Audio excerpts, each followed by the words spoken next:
Richard, thanks for joining me. So your new book, The Choice Factory, is hugely popular.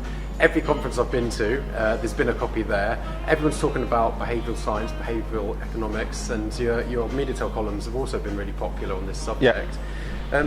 But with that popularity, is the ad industry actually taking everything that you're saying on board? And if they're not, is there something perhaps holding them back from deploying and using the stuff that you're talking about? So there's always been an interest in behavioural science or social psychology. My argument would be that there's not enough interest. If you think that everything we are trying to do is change behaviour, trying to get people to buy more often, pay a premium, switch from a competitor, it's all behaviour change. So what could be more relevant than the science of behaviour change? So I think it's strange that we don't spend half our working day thinking and talking and debating about behavioural science. So at the moment there is some interest, and I think it's growing, but I don't think there's enough interest. But there's certainly a growing groundswell of interest, and I think once clients start becoming more interesting, and we're starting to see signs of that, then agencies will follow. But in terms of why it's not picked up enough, I think there's a strange love of what's new in advertising. We're obsessed by what is fashionable, the latest fad. And sometimes people use the fact that behavioural science or social psychology stretches back to the 1890s as a reason not to apply it.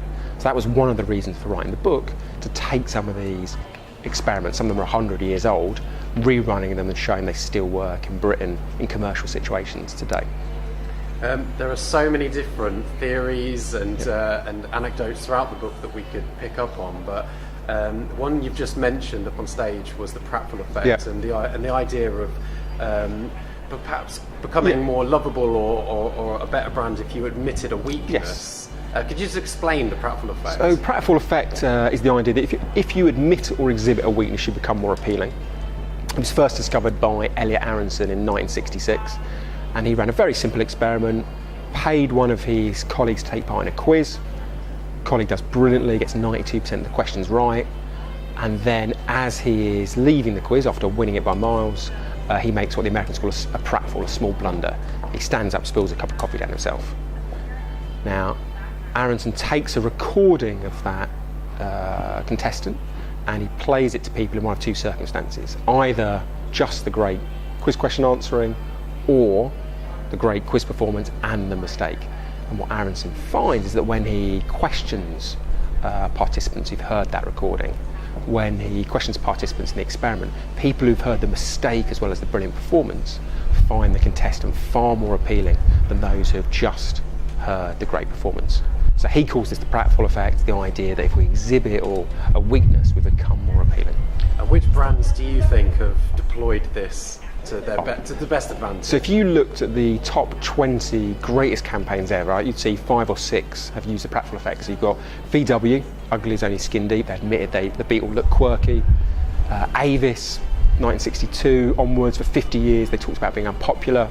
We're number 2, so we try harder. You've also got Stella, reassuring expensive, Guinness, good things who come to those who wait. There are a huge range of the most successful brands who've applied this. It must have backfired. Has it ever backfired? Well, Aronson's got 2 theories on this. He's got, firstly, that you have to have shown a degree of competence. He did a variant of the experiment I've just mentioned where the contestant got 30% of the questions right, and in that scenario, if people heard him making a pratfall as well, he became even less appealing. So as a brand, you've got to have a degree of competence already. And then the second thing is you've got to pick carefully where you exhibit a weakness. You don't want to be like Gerald Ratner and say your product's crap, because that's the fundamental point of jewellery. He was dismissive of his whole product. You've got to pick a particular area that is inconsequential and ideally that has a mirror strength. Fascinating. Thank you so much, Richard. Thanks, David.